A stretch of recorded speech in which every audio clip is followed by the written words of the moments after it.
table a little bit and keep everybody on the same page. Scott Hyam, remind us, how did the opioid crisis begin? Obviously, we mentioned Purdue Pharma. There was a role to be played there. What tipped this off, and then how did this grow in scope so dramatically? Well, you can trace it back, Keith, to 1996 when a drug called OxyContin went on the market, and that was the brainchild of Acklers and Purdue Pharma. And basically what OxyContin is oxycodone that is time released. And this was supposed to be like a miracle drug, and because it was time released, you couldn't get addicted to it.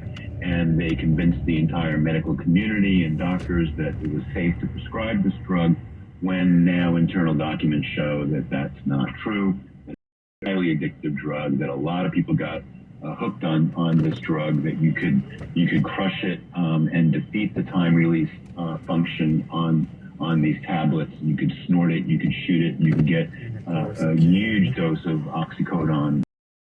It's like the equivalent of a hit of heroin.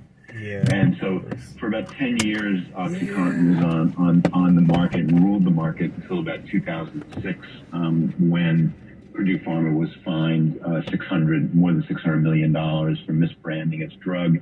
They had to reformulate it.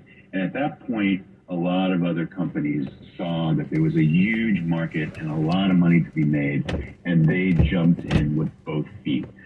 Sari mentioned Mallinckrodt, their pill, a little blue 30 milligram tablet that had an M on one side and a 30 on the other, and that pill became the most